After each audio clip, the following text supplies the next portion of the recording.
નમસ્કાર મિત્રો, સ્વાગત છે આપનું રિયલ નેટવર્કના વિશેષ સ્ટુડિયોમાં. આજે પ્રાણવાયુ અંતર્ગત વિશેષ તબીબ સાથે આજની પણ મુલાકાત રહેશે અને એક નવી બાબત પર પ્રકાશ પાથરવામાં આવશે. મિત્રો, ટેલિવિઝન પર દો બૂંદ જિંદગી કી કદાચ આટલા વર્ડ્સ સાથે અમિતાભ બચ્ચનને તમે અચૂક જોતા હશો. વાત હોય છે રસીની અને પોલિયોના રસી વિશેની વાત અમિતાભ બચ્ચન કરતા હોય છે. થોડા દિવસો માટે આ રસીકરણ કાર્યક્રમ સરકાર દ્વારા અમલમાં મૂકવામાં આવતો હોય છે. આપના બાળકો પણ જો નાના હશે અને એ વયમાં આવતા હશે તો ચોક્કસ એ રસી આપે પણ આપના બાળકને મુકાવી હશે. પણ શું રસી એ મર્યાદિત ઉંમર પૂરતી મર્યાદિત રહેતી હોય છે? રસી માત્ર નાના બાળકો માટે જ જરૂરી છે? રસી ખરા અર્થમાં શા માટે મુકાવવામાં આવે છે? આ બાબતો પ્રશ્નો ઘણા બધા ઊભા થતા હોય છે અને એના ઉત્તરો મેળવવા પણ આપના માટે ખૂબ જરૂરી બની રહેતા હોય છે. પણ દોડધામ ભરેલા આ યુગની અંદર આપણો સઘળો સમય દોડધામમાં જ પસાર થઈ જતો હોય છે અને ક્યારેક આપણા આરોગ્ય માટે ખૂબ જરૂરી એવી બાબતો આપણે અવગત કરી શકતા નથી આપણા માટે. ત્યારે ખાસ આજના કાર્યક્રમમાં માત્ર બાળકો જ નહીં પરંતુ મોટેરાઓ જે વયસ્કો છે એમના માટે પણ ઘણી બધી રસીઓ ખૂબ અગત્યની હોય છે અને એ એમણે પ્રિવેન્શનના ભાગરૂપે મુકાવવી જરૂરી હોય છે. આજે આપણે આ બાબતો પર પ્રકાશ પાથરીશું અને ખૂબ સરસ મજાની રસપ્રદ વાતો કરવા માટે આપણી સાથે સ્ટુડિયોમાં મોજૂદ છે ડૉક્ટર ગૌરીશભાઈ ગઢવેલ. સ્વાગત છે આપનું સાહેબ રિયલ નેટવર્કના સ્ટુડિયોમાં. Thank you. ખાસ આજે ચર્ચાઓ થવાની છે રસીકરણ બાબતે. તો સર, સૌથી પહેલાં રસી એક્ઝેક્ટલી છે શું? અમારા દર્શકોને આપ જણાવશો. રસી ઓર વેક્સિન એટલે એક પ્રકારનું બેક્ટેરિયા હોય છે, તેનાથી અમુક કણ કાઢીને એના એન્ટીજન જે છે આપણા શરીરની અંદર આપવામાં આવે છે અને જેનાથી આપણા શરીરમાં એન્ટીબોડીઝ ક્રિએટ થાય, જેનાથી આ બીમારી ફરી એટલે આ બીમારી આપણને નહીં થાય, એને રસી કહેવાય છે. જી જી. અને રસી સામાન્ય રીતે આમ તો મેં હમણાં પૂર્વ ભૂમિકા બાંધી એ રીતે નાના બાળકો માટે જ જરૂરી હોય છે કે મોટી ઉંમરના વ્યક્તિઓ માટે પણ કોઈ ખાસ પ્રકારની રસીઓ હોય છે? રસી એડલ્ટ્સ માટે પણ હોય છે અને એ પણ અત્યંત અગત્ય હોય છે રસી એડલ્ટ્સમાં માટે પણ, કારણ કે અમુક પ્રકારની બીમારીઓમાં અમુક પ્રકારની રસીઓ બહુ ઇમ્પોર્ટન્ટ હોય છે એડલ્ટ્સ માટે.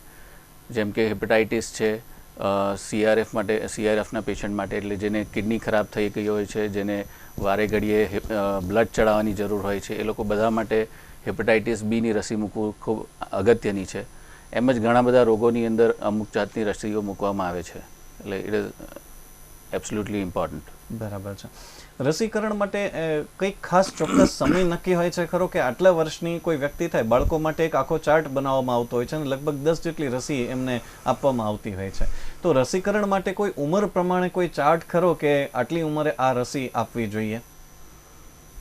Not necessary. ઘણા લોકો રસી એટલે આપણા સહુલિયત પ્રમાણે મૂકવા માટે આવે છે. એડલ્ટ્સમાં ખાસ કરીને અમારી પાસે લોકો રસી મૂકવા નથી આવતા અનલેસ એ લોકોને જે ટાઈપની બીમારી હોય છે. અમે લોકો એમને કહીએ કે હવે તમારે આ ટાઈપની રસી મૂકાવી જોઈએ ફર્ધર પ્રિવેન્શન માટે. એ લોકોને એ પ્રમાણે રસી આપવામાં આવે છે. અને બીજું, અમુક લોકો જે લોકો ટ્રાવેલ કરતા હોય છે એ લોકો માટે ખાસ અમુક ટાઈપની રસીઓ આપવામાં આવે છે, જે લોકો અમુક ટાઈપની બીમારીઓથી એક્સપોઝ નથી અને એ લોકોને ત્યાં જતા રિસ્ક વધી જતું હોય એ પ્રકારની રોગો થવાની, એટલે એ પ્રકારના રસીઓ એ લોકોને આપવામાં આવે છે. જી જી. આમ કહી શકાય કે પ્રિવેન્શન ઓફ ડિઝીઝ, ખાસ કરીને રોગોના અટકાયતી પગલાંના ભાગરૂપે જ રસી આપવામાં આવતી હોય છે. એ જ પ્રકારના ફાયદાઓ કે વિશેષ પણ ફાયદાઓ રસીથી લેવામાં આવતા હોય છે sir? Yes, prevention is better than cure. જી. તમે જો વસ્તુ પ્રિવેન્ટ કરી રહ્યો તો તમને રોગ જ નહીં થશે, તે રોગના કોમ્પ્લિકેશન થવાના ચાન્સીસ ઘણા ઓછા છે. એની લીધે તમારી મોર્બિડિટી અને મોર્ટાલિટી જે કહેવાય, એટલે જે બીમારીને લીધે તમને જે તકલીફ થાય છે તે અને જેની લીધે બીમારીને લીધે અમુક લોકો મરી જતા હોય છે, એ વસ્તુ પ્રિવેન્ટ કરવા માટે અગત્યની છે. જી જી. રસી મૂકવાથી કોઈ નુકસાન થતું હોય છે એવું બને છે? Every medicine has a side effect, એટલે રસીની પણ સાઇડ ઇફેક્ટ ડેફિનેટલી છે. પણ તમે રિસ્ક બેનિફિટ રેશિયો જુઓ તો ઇટ ઇઝ ઓલવેઝ બેટર કે રસી મુકાવી જોઈએ. રસીના લીધે અમુક લોકોને અમુક ટાઈપના એનાફિલેક્ટિક રિએક્શન કહેવાય, જેનાથી એને અચાનક રિએક્શન આવે અને એની લીધે બ્લડ પ્રેશર ડાઉન થઈ જાય, કોઈ વખત શ્વાસમાં તકલીફ થાય, એ બધી વસ્તુ થતી હોય છે, પણ ચાન્સીસ ઘણા ઓછા છે. એટલે 1 in 1 lakh પીપલ એવું થતું હોય છે, પણ છે, એટલે ઇટ્સ નોટ અનકોમન, પણ છે, પ્રોબ્લેમ થઈ શકે છે. અમુક જાતના ન્યુરોલોજિકલ ડિઝીઝ પણ થઈ શકે છે. GBS નામની જે બીમારી કહેવાય, અમુક રસીઓ મૂકવા પછી અમુક લોકોને થાય છે. જી, એટલે રસી મૂકતા પહેલાં પણ કોઈ કાળજીઓ લેવી જરૂરી છે ખરી? અમુક ડેફિનેટલી, એટલે પેશન્ટનું બેકગ્રાઉન્ડ જાણવું બહુ જરૂરી છે. ઓકે. હવે કઈ ટાઈપનું પેશન્ટ છે એ પ્રમાણે રસી મૂકવામાં આવે. જેમ કે કોઈ પેશન્ટને HIV ની બીમારી હોય, કે જે પેશન્ટ સ્ટીરોઇડ્સ પર હોય, કોઈ પણ જાતના ડિઝીઝ હોય, તો એ પ્રકારે આપણે પ્રિકોશન લઈને એ પ્રમાણે રસી મૂકવામાં આવે છે. જી. ખાસ જ્યારે વયસ્કો માટે રસી મૂકવાની વાત આવે સર, ત્યારે વયસ્કોમાં પણ આપે કહ્યું કે આપ પહેલાં તો જે કોઈ પેશન્ટ છે એનો રિપોર્ટ જુઓ છો, કેવો એમનો ભૂતકાળ છે, તો સગર્ભા બહેનો માટે પણ કઈ વિશેષ પ્રકારની રસીઓ આવતી હોય છે? આઈ ડિડન્ટ ગેટ યોર ક્વેશ્ચન. એટલે ફિમેલ્સ માટે? હા, પ્રેગ્નન્ટ લેડીઝ માટે. હા, ઓકે. પ્રેગ્નન્ટ લેડીઝ માટે એ લોકોનું ઓલરેડી સ્કેડ્યુલ છે જ, એટલે મોસ્ટ ઓફ ધી આપણે ગાયનિકોલોજિસ્ટ એ પ્રકારે રસી મુકાવતા જ હોય છે. જેમ કે ટેટનસનું આવે છે, હેપેટાઇટિસની રસીને એ બધી મૂકવામાં આવે જ છે. ઓકે. જો હેપેટાઇટિસની જ વાત કરીએ તો હેપેટાઇટિસ કેટલા પ્રકારના હોય છે અને એના માટે કઈ કઈ પ્રકારની રસી અગાઉથી જ મૂકવામાં આવતી હોય છે? હેપેટાઇટિસ અમુક ઘણા બધા પ્રકારના છે. Hepatitis A, hepatitis B, hepatitis C, hepatitis D અને હેપેટાઇટિસ E. ઓકે. હવે આમાંથી બધાની જ રસી નથી, એક્સેપ્ટ ફોર હેપેટાઇટિસ A અને હેપેટાઇટિસ B ની રસી છે, બાકીના બધાની રસી નથી. હવે યુઝ્યુઅલી A અને B ની છે, એટલે યુઝ્યુઅલી જે D હેપેટાઇટિસ જે છે એ હંમેશા B ની સાથે જ હોય છે. એટલે તમે જો B ને પ્રિવેન્ટ કરો તો ઓટોમેટિકલી D બી પ્રિવેન્ટ થશે. એટલે ફોર પ્રેક્ટિકલ પર્પઝ તમારી પાસે 3 હેપેટાઇટિસની રસીઓ છે, હેપેટાઇટિસ E અને C ની નથી. જી જી. આપણે રસીની વાત વધારે આગળ કરીએ પહેલાં હેપેટાઇટિસ વિશે થોડી માહિતી અમારા દર્શક મિત્રોને આપશો? હેપેટાઇટિસ એટલે કમળો. કમળામાં યુઝ્યુઅલી ભૂખ ઓછી લાગે, ઉલટી થાય, આંખ પીળી થાય, જોન્ડિસ જેને કહેવાય, ડિહાઇડ્રેશન થાય, કોઈ વખત લીવર પર એટલો સોજો થાય કે લીવર ફેલિયર પણ થઈ શકે છે. આ બધી તકલીફો થાય છે હેપેટાઇટિસમાં. જી.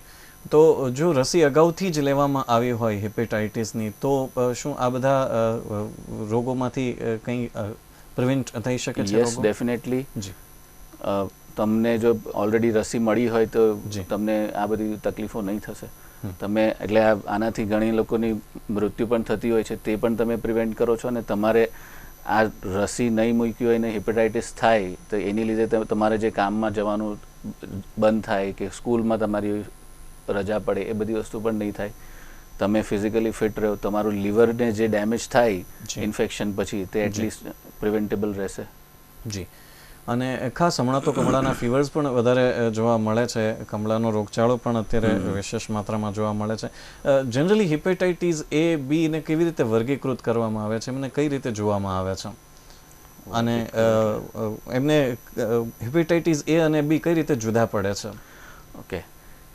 હેપેટાઇટિસ A જે છે તે વોટરબોર્ન હેપેટાઇટિસ છે. એટલે એ તમે ફીકો ઓરલ રૂટ જે કહેવાય, એટલે તમે ખાવાની અંદર કે પાણી, સ્વચ્છ પાણી નહીં પીઓ કે ખાવાનું સ્વચ્છ નહીં હોય, એની લીધે હેપેટાઇટિસ A થાય છે. વેરેસ હેપેટાઇટિસ B જે છે એ ટ્રાન્સમિટ થાય છે બ્લડથી, સેક્સથી, અને પ્રેગ્નન્ટ લેડીઝ આપણા બચ્ચાઓને ટ્રાન્સમિટ કરે છે. જી. લગભગ 15 લાખ જેટલા લોકો વર્ષે હેપેટાઇટિસનો ભોગ બનતા હોય છે, અને આવું ન થાય એના માટે આ રસી લેવી ખૂબ જરૂરી બની રહેતી હોય છે. તો સર, આના માટે કંઈ ખાસ જાગૃતિના કાર્યક્રમો વિશેષ કંઈ કરવામાં આવતા હોય છે ખરા, કે જાતે જ પેશન્ટ પોતે, અથવા તો જ્યારે કોઈ આ રોગ લઈને જ્યારે પેશન્ટ તમારી પાસે આવે છે ત્યારે જ આ પ્રકારના વેક્સિન્સ આપો છો આપ? હેપેટાઇટિસ B ની રસી તો બધા જ બાળકોને ફરજિયાત આપવામાં આવે જ છે. અને ઇવન ગવર્મેન્ટ આપણી ઘણી જાગૃત છે, અને બધા જ લોકોને, જે લોકો છૂટી ગયા છે એ લોકો બધાને ફરી ઇમ્યુનાઇઝ કરવા માટે એ લોકોએ કેમ્પેઇન કરે છે, અને they are doing a very great job government આપણી. જી સર, બીજી રસીની આજે જો ચર્ચા કરીએ તો બીજો એવો જ એક રોગ છે ટાઇફોઇડ. તો ટાઇફોઇડ માટે કેવા પ્રકારની રસી આપવામાં આવતી હોય છે? ટાઇફોઇડ માટે જ 2 ટાઈપની રસી છે. વન ઇઝ ઓરલ અને બીજી છે ઇન્ટ્રામસ્ક્યુલર, જે રૂટીન આવે છે તે. જી. ઓરલ રસી જે છે તે કેપ્સ્યુલ ફોર્મમાં આવે છે કે સિરપ ફોર્મમાં આવે છે. એટલે એ જે રસી છે તમે લેવાથી તમને આપણા ઇન્ટેસ્ટાઇનની અંદર જે બી સેલ્સ જે કહેવાય, આપણા લિમ્ફોસાઇટ જે કહેવાય, જી, એ ઇમ્યુન થઈ જાય અને કોઈ પણ જાતનું આપણે ઇન્જેક્શન કરીએ ટાઇફોઇડવાળા જે પણ ખાવામાં આવી જાય તો એ ત્યાં જ પસરવાથી રોકે છે અને તમને પ્રિવેન્ટ્સ ફ્રોમ ટાઇફોઇડ. જી. ટાઇફોઇડ વિશે જો સામાન્ય માહિતી આપવામાં આવે તો એ શું હોઈ શકે? ટાઇફોઇડ એટલે આંતરડાનું ઇન્ફેક્શન થાય અને એ આંતરડામાંથી બ્લડની અંદર ઇન્ફેક્શન થાય. એ અમુક અલગ અલગ જાતના બેક્ટેરિયાસ છે જેનાથી સાલ્મોનેલા ટાઇફી નામનું જે બેક્ટેરિયા છે જેનાથી થાય છે અને એનાથી હાઈ ગ્રેડ ફીવર અને માથું દુખે, પેટમાં દુખે અને ઘણા બધા સિમ્ટમ્સ હોય છે. મેઇન કોમ્પ્લિકેશન ટાઇફોઇડનું છે કે એક તો આંતરડામાં એ લોકો ચાંદી પાડી દે એટલે અલ્સર્સ થાય અને એ અલ્સર્સ કોઈ વખત બ્રેક થાય અને એ આંતરડામાં પંચર પડી જાય અને એ રીતે એનાથી પેરિટોનાઇટિસ થાય. એટલે આંતરડું જ્યારે આપણા પેટની અંદર ફાટી જાય ત્યારે it becomes a surgical emergency અને એને પછી ઓપરેશન કરવું પડે અને એની ઘણી બધી પ્રોબ્લેમ્સ હોય છે.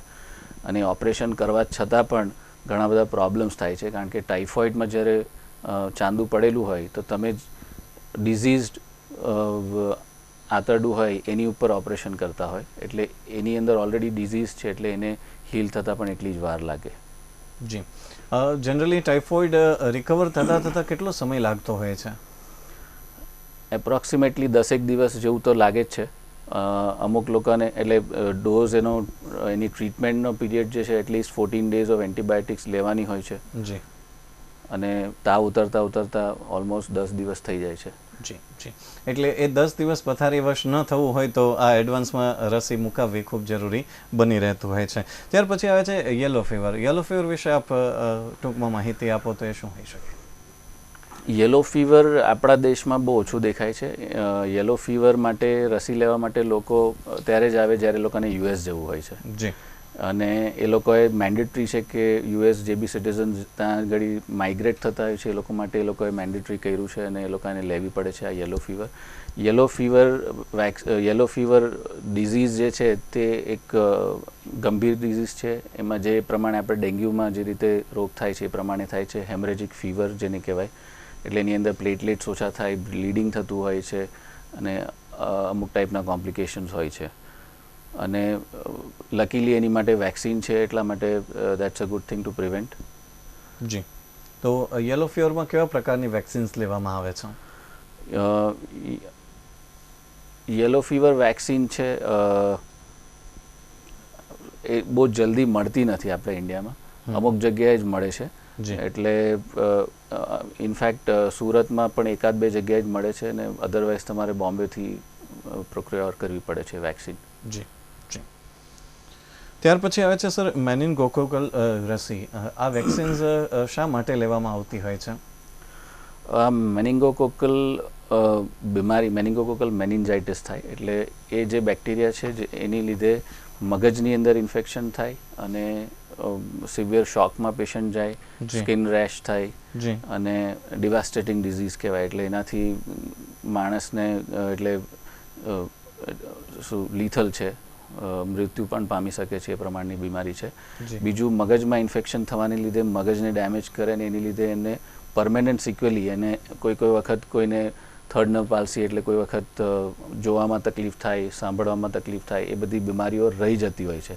આ બીમારીમાંથી બહાર નીકળ્યા પછી પણ અમુક લોકોને ડેબિલિટી રહી જાય છે. એટલે અમુક બ્રેઇન ટિશ્યુ જે ડેમેજ થઈ જાય છે તે રિકવર નહીં થાય.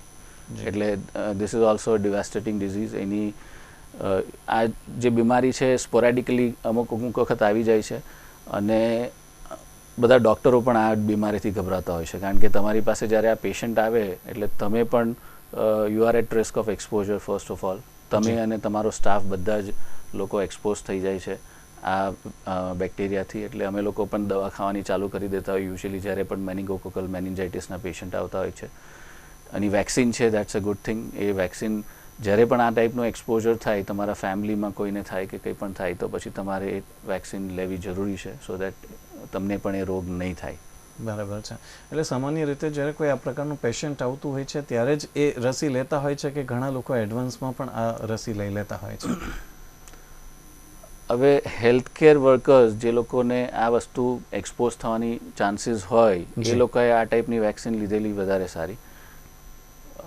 નોર્મલ પર્સન જે લોકોને આ બધી એક્સપોઝર થવાના ચાન્સીસ ઓછા હોય, તે લોકો નહીં લઈ તો પણ ચાલે. જી જી. બીજી મગજની બીમારી માટે જાપાનીઝ એન્સેફેલાઇટિસ વેક્સિન્સ લેવામાં આવે છે. આપ એના વિશે જણાવશો? હવે જાપાનીઝ એન્સેફેલાઇટિસ જે બીમારી છે તે પણ છે ને ઇક્વેટરની આજુબાજુમાં જોવા મળે છે, અને સાઉથ ઇસ્ટ એશિયામાં અને થાઈલેન્ડ અને એ બધી જગ્યાઓ જોવા મળે છે. આપણે આજકાલ બધા જ લોકો એટલું બધું ટ્રાવેલ કરતા હોય છે કે આપણે આ બધી વસ્તુને એક્સપોઝર થવાના ચાન્સીસ ઘણા વધી જાય.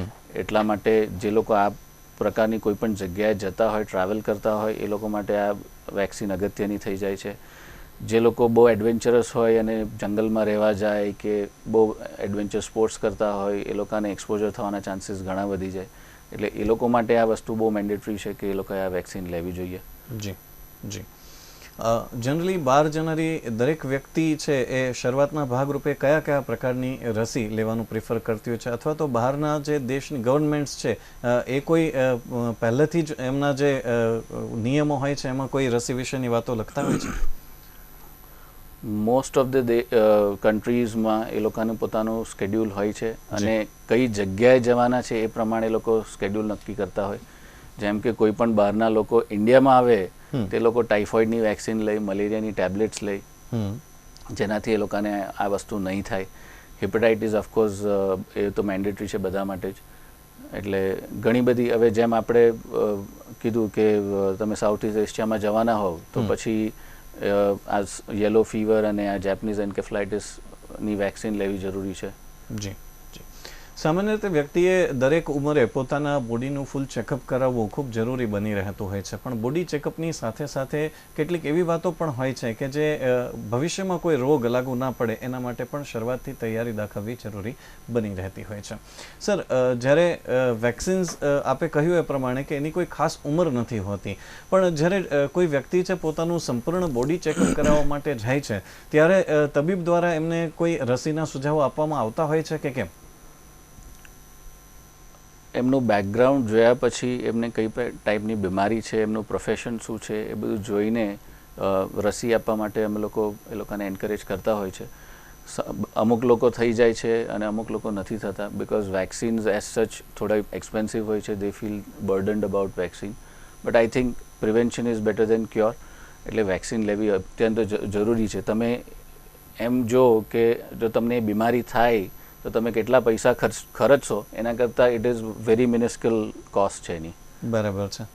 એટલે વેક્સિન આઈડિયલી તો લેવી જોઈએ. જી જી. હવે સામાન્ય રીતે આપણે જો એક પ્લાનિંગ કરતો હોય છે કોઈ વ્યક્તિ કે જે પોતાનું બોડી ચેકઅપ કરાવવા પાછળ વર્ષે કંઈક બજેટ લઈને ચાલતા હોય છે, તો સપોઝ એમને જો વેક્સિન્સ મુકાવવા હોય તો આશરે કેટલા પ્રકારના વેક્સિન્સ એને મૂકવા જરૂરી બનતા હોય અને એને માટે લગભગ કેટલો ખર્ચ આવતો હોય છે? આઈડિયલી હેપેટાઇટિસ બી છે, ન્યુમોકોકલ વેક્સિન છે, ઇન્ફ્લુએન્ઝા વેક્સિન છે.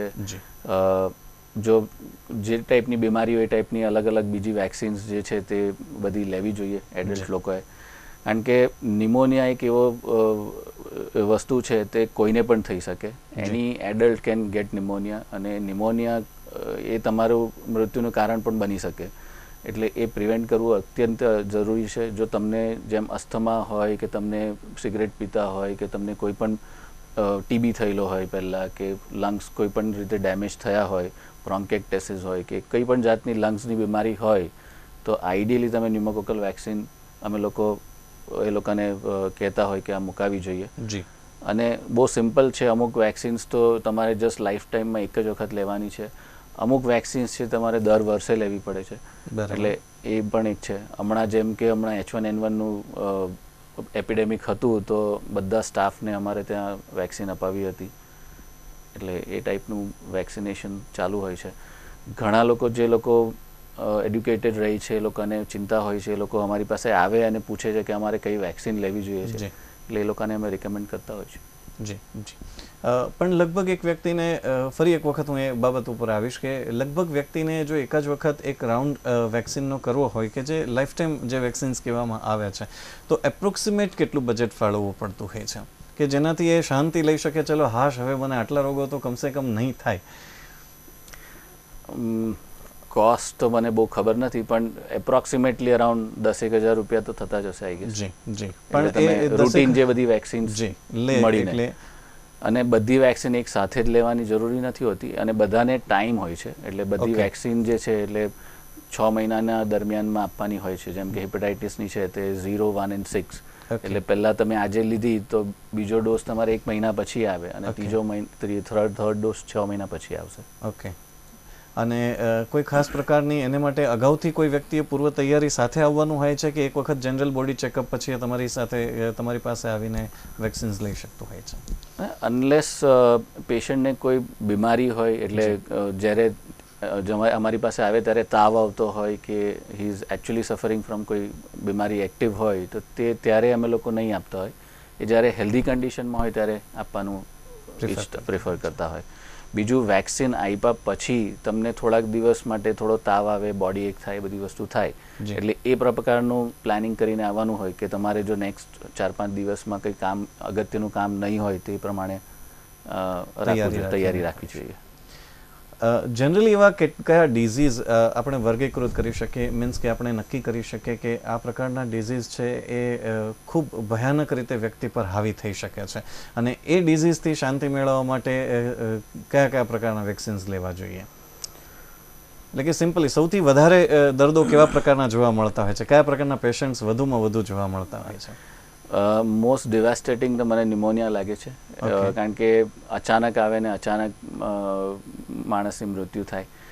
હેપેટાઇટિસ છે, હેપેટાઇટિસની લીધે સિરોસિસ થાય, અને સિરોસિસની લીધે લીવર ફેલિયર થાય. એટલે એ પછી તમે એટલા મોર્બિડ રહો, એટલે અમુક સમય સુધી તમે પીડાયા કરતા હો, વર્ષો ને વર્ષો સુધી, અને એની પાછળ તમે એટલા પૈસા ખર્ચો, એટલે તમે hepatitis B vaccine is very important. એ તો કોઈએ ચૂકવી જ નહીં જોઈએ. બરાબર. એટલે લાઈફમાં ચોક્કસ અમુક પ્રકારના જે વેક્સિન્સમાં જેમ સરે વાત કરી એ પ્રમાણે એ ચોક્કસપણે લેવા જોઈએ.